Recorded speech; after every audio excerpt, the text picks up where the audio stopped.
You're listening to the ATS Breathe Easy podcast, brought to you by the American Thoracic Society.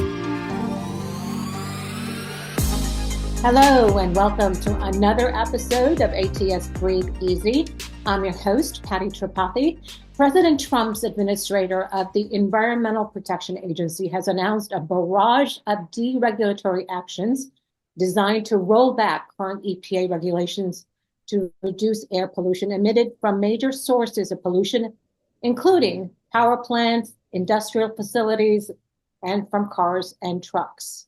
EPA also announced plans to target dozens of environmental protections with an intent of easing regulations on businesses. But what will these policies mean for the health of the American public and for the environment we live in?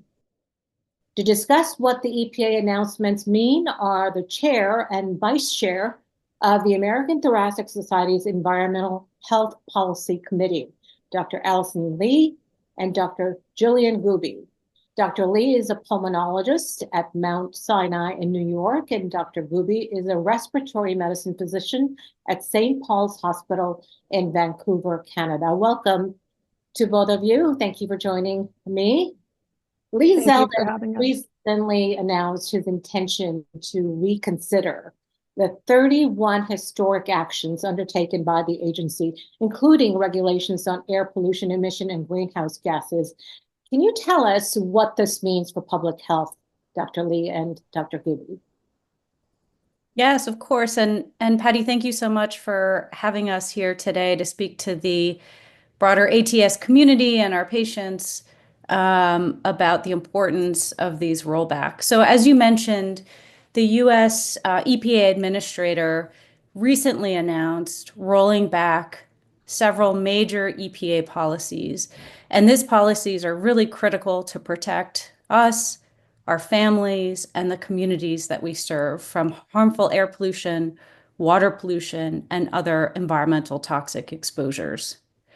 To put it simply, Patti, the EPA rollback of these policies will increase unhealthy pollution that big businesses can emit. And I think to sort of shine some light on the policies, 31 policies are too many to go into detail. But I just want to sort of discuss briefly a few key proposed rollbacks. So the first is around mercury. And mercury is a toxic and deadly substance that is released from power generation facilities and currently is regulated by the EPA. And we know from strong scientific evidence that even small amounts of mercury exposure can cause, for example, neurological damage in young children, resulting in disease and permanent brain damage. Despite the strong scientific evidence and the evidence that the current regulations through the mercury air toxic standard has protected our children, the EPA has put forth its intent to roll back this important regulation. And that's just one. Another, for example, is ozone. We know that ozone is a powerful air pollutant. It triggers asthma attacks, COPD exacerbations, and contributes to many days of missed work, of missed school for adults and for children across the country. And I just want to say, as a parent, I know how difficult it is when our kids are sick and when they're missing school. And so if the EPA were to successfully roll back ozone regulations, we believe that ozone pollution will increase across the United States. And this means that our kids and our patients with asthma, COPD, will have more exacerbations, more emergency room visits, more hospitalizations. And then the final rollback that I wanted to just briefly mention here is the rollback for limiting particulate matter pollution. And the science here is really strong. In fact, the Lancet publication recently listed particulate matter pollution as the #1 risk factor for disease burden across the world. And so by rolling back protections for particulate matter, we know then that cases of respiratory disease, cardiovascular disease, and even premature death will rise. And so this is only just 3 of the proposed 31 rollbacks. So I think, just to take a step back and look at the larger picture, it's really important for all people listening, for our ATS community, and for all Americans really to understand that rolling back these policies means poorer health for our communities, for our patients, and for our own families. That rolling back of these policies really means a less healthy America. Thank you. Dr. Goobie, if you can just jump in here. The moves toward deregulation of air pollution and greenhouse gas emissions regulations fly in the face of the historical mission of the EPA.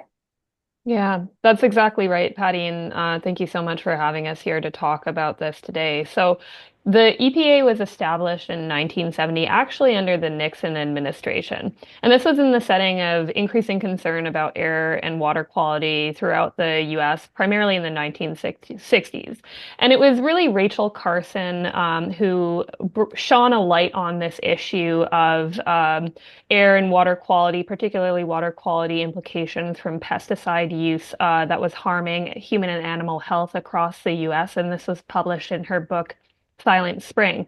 And that really brought to the attention of many Americans throughout the country how air and water pollution could impact human health. And that led to the development of the EPA that was established with the primary purpose of ensuring that Americans have clean air, land, and water, and that national efforts to reduce environmental risks were based on the best available scientific evidence. So these remain the primary legislated mission of the EPA. And if these regulatory rollbacks succeed, the EPA, we think, will fail to achieve that mission. The policy change appears to underpin many of the EPA's climate regulations. What are some of the consequences of good air and bad air? What studies conclusively show reducing air pollution improves our lives? Yeah, I think this is a really critical point, that there is strong and convincing science that supports the relationship between air pollution and health. And further, that shows that policy-led reductions in air pollution improve health.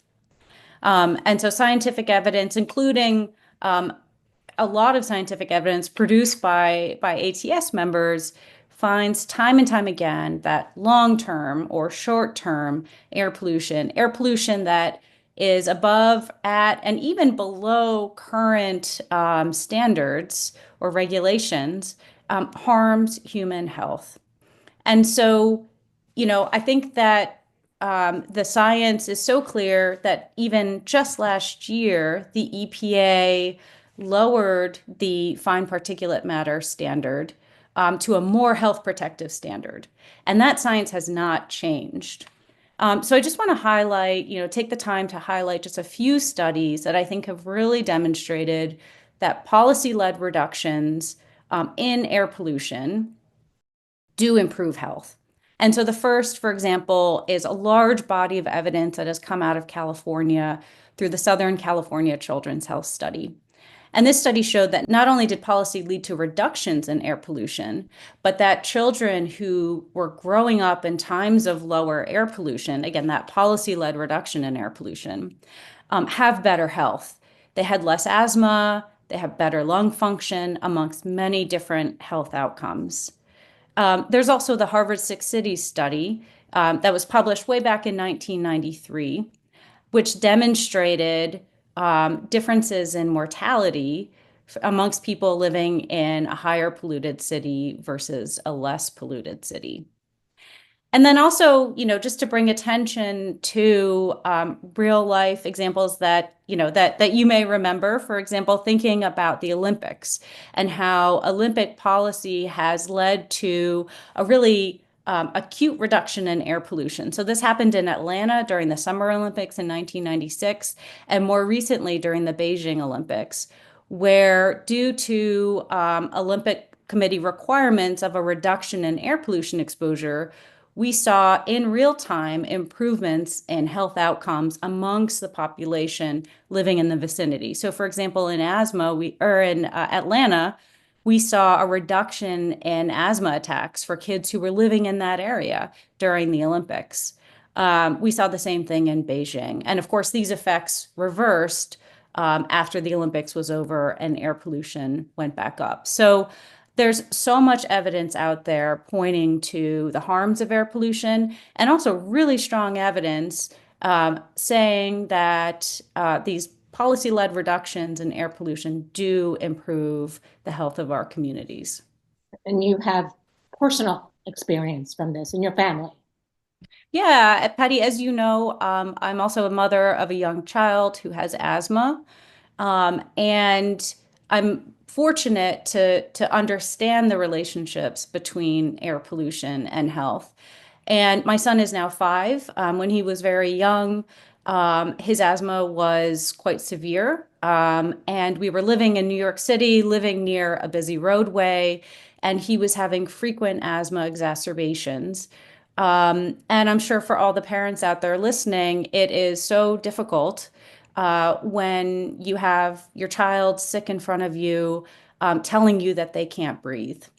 And so, just because of how severe his asthma was, we made the decision over a year ago to leave New York City and actually move to the suburbs where the air quality was better.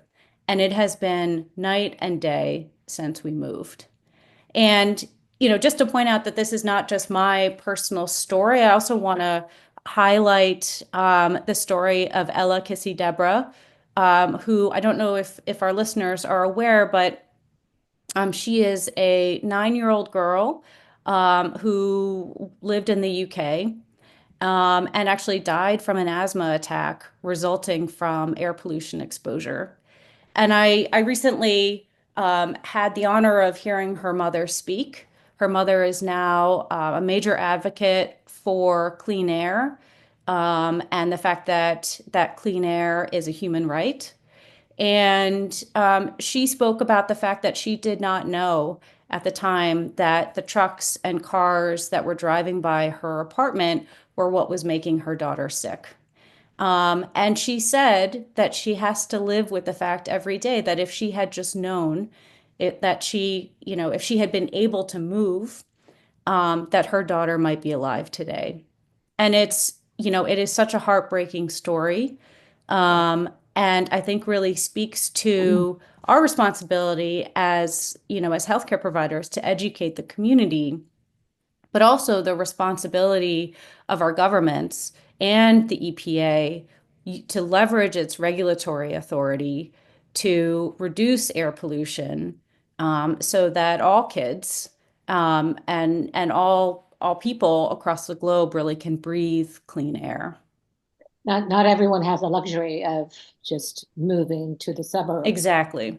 This sounds like a consequential policy shift. If these potential actions are harmful to public health, as both of you say, and we all know, why do it? Who benefits and at what cost? Who would be hurt? Yeah, it's a very important question, Patty, and I think it's important for all of us to consider this. So if current EPA policy is changed, it's likely that big businesses like power companies, car manufacturers, and other large-scale industrial emitters will benefit from this deregulation. Scaling back on air and water quality regulations will enable industries to skimp on installing pollution controlling equipment in their factories. And in all likelihood, this will contribute to increases in air pollution in the air that we breathe. And this will force the public and our healthcare systems to deal with the real costs of these harmful exposures.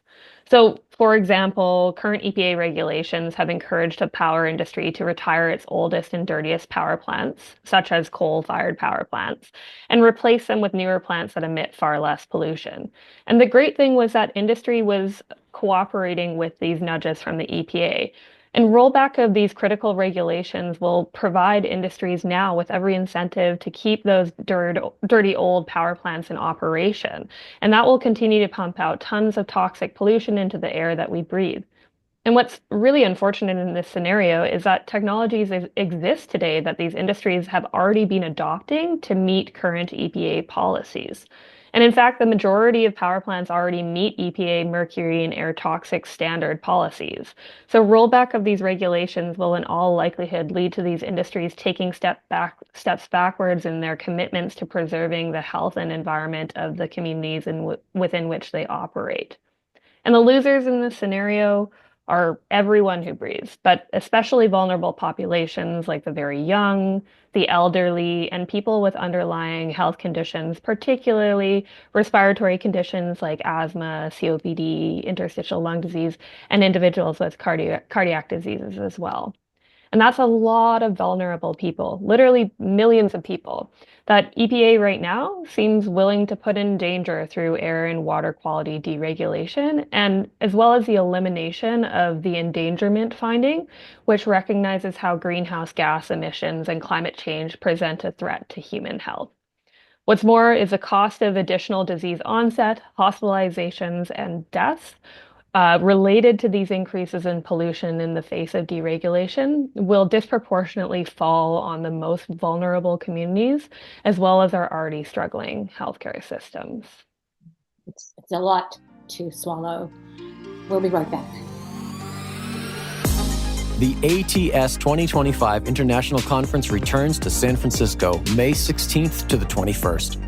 Members get a discount on conference registration, so become an ATS member or renew your membership to take advantage of these savings. At ATS 2025, you can network with colleagues, find your next research collaborator, listen to patient stories and get inspired, and be among the first to learn about breaking news in pulmonary medicine. Register now to attend. Go to conference.thoracic.org today. We know clean air is good for you and dirty air is bad for you. Science tells us so. So are you aware the EPA is also considering eliminating its science arm? That is the Office of Research and Development as an EPA National Program Office.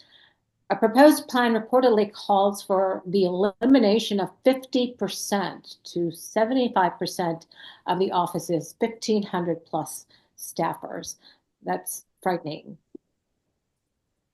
It is. And I think I'm really glad that you brought it up, Patti, because I think it's important that we all, take a step back and understand really the broad scope of what is being proposed at the EPA.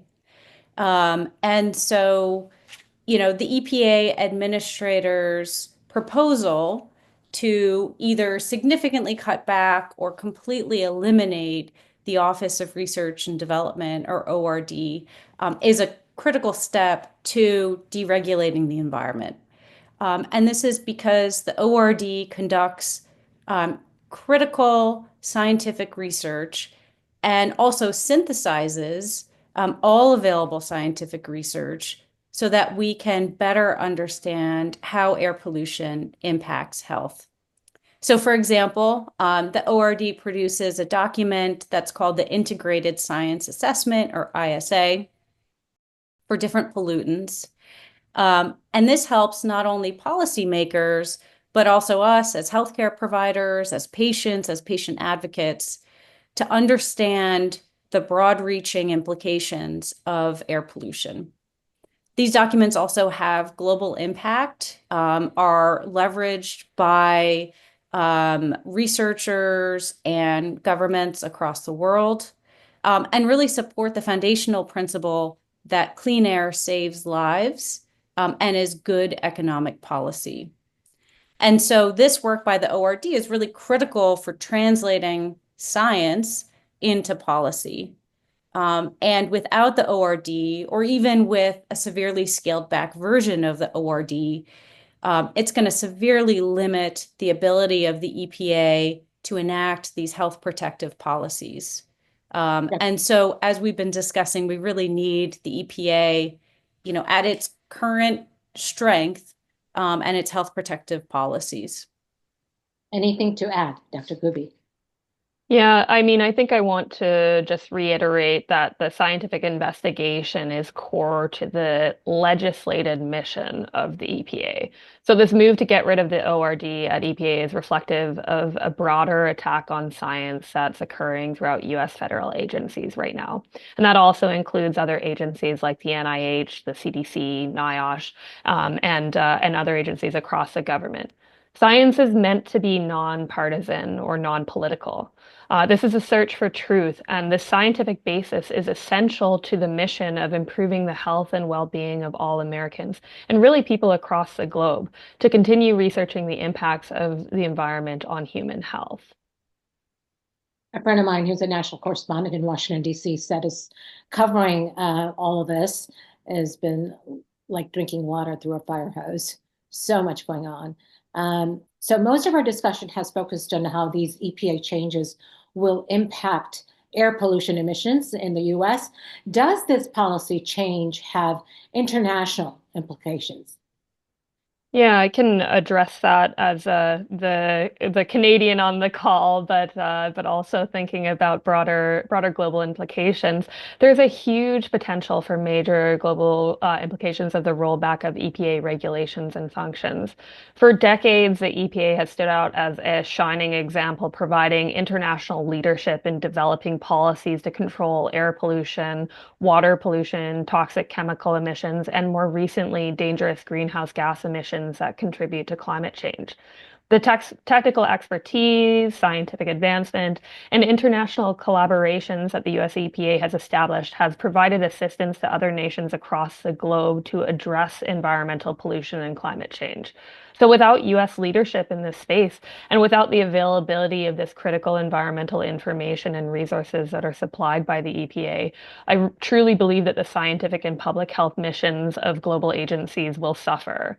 And this will in all likelihood hamper global progress to address some of the greatest public health threats of our time, which are air pollution and climate change. Dr. Lee, would you like to highlight some of these rollbacks? Yeah, I just want to really emphasize a critical point that Dr. Goobie just made about the need for and importance of the incredibly high-level science that's produced by researchers in the United States, often funded by government agencies such as the NIH, NASA, Department of Defense, among others, on the health impacts of air pollution. Not only for Americans, but also others globally. I think it's important for us to remember that science doesn't have any boundaries. And so if high quality evidence shows that air pollution is harming the health of our children here in America, then air pollution is harming the health of children in Europe, in Asia, in Africa, and beyond. And I think it's also important for us to remember that air pollution doesn't respect geographical boundaries. And we've all seen this firsthand with wildfire smoke, where people in New York, for example, are affected by what's happening in Canada or on the West Coast. And the EPA works really closely with global partners across a number of different topics: vehicle emissions, transboundary pollution, methane emissions. And so weakening the EPA and its regulatory positions are really going to hurt these global partnerships. And I also want to highlight, just another example of the importance of having a strong federal government stance on air pollution. And that is that the US government for decades now has been collecting and publicly sharing high quality air pollution data using monitors that are placed at US embassies around the globe. And these data are critical not only for the health of the approximately 5 million Americans who are stationed abroad, for example, our military families or State Department families, but also for global health and scientific research. In many countries, these high-quality air pollution monitors are sometimes the only or one of a few high-quality air pollution monitors. And experience has shown that when the United States is able to produce and share this high-quality air pollution data, the host countries take action and they reduce air pollution exposure. And that is good and beneficial for the health not only of the Americans that are living there, but for their entire communities and countries. And as I just mentioned, air pollution doesn't respect geographic boundaries. And what that means as well, particularly for states in the Western United States, is that international, global communities through US air quality monitoring have enacted policies that have actually improved air quality here in the United States as well. And this is all really important because just a few weeks ago, the US government announced that it was no longer going to share these critical data. And this has real implications, not only for Americans living abroad, but also for Americans here, and all of our global partners and community around the world. So what is the American Thoracic Society going to do about it? Can the concerned public dealing with a child with asthma like yours or COPD do anything? And what is ATS doing? Yeah. Well, first, I just want to say that the ATS has a long history of participating in the public comment and legal process with the EPA. And so the EPA, by law, is required to uphold these regulations until they are legally changed. And so the EPA needs to work through a federal notice and comments process. And as we have done in the past, the ATS intends to fully engage in these processes, and we will be submitting documents about the adverse health effects. We will provide science that shows that policy-led reductions in air pollution improve health, and we will do all that we can to protect the health of our patients. But I also, and hopefully through this podcast, want to encourage the broader ATS community to act. I think that, we as air pollution experts and leaders in our community, we really need to encourage all ATS members and anyone in the public who's concerned about these issues to contact their elected representatives regarding not only the attacks on public health, but also the attacks on science. And we need our ATS colleagues who, are on an everyday basis speaking with patients, with families, with community members to educate your patients on the importance of air pollution and other pollutants on health. I think that this is really a central obligation for us as trusted members of the community, as trusted voices within the community. We need to make sure that our patients have the knowledge and the tools to advocate for their health. And so again, just to sort of go back to the story that I told and to amplify Ella's very powerful story and her mom's, continued grief over not knowing that air pollution, that was produced by vehicles, by trucks and cars that passed by their apartment every day were what was killing her daughter. It's been over 10 years since Ella died, and we still have so many people who are unaware of the health harms of air pollution. And we are in a really unique position to change that. So I think ATS, we're going to do our part. We're going to, play as key a role as we can in the process. But I just want to encourage anyone out there listening, if this impacts you, if you're bothered by what we've talked about here, please reach out to your congresspeople, to your senators, to your attorneys general. It's critically important that we have a voice. And also, please, educate your patients.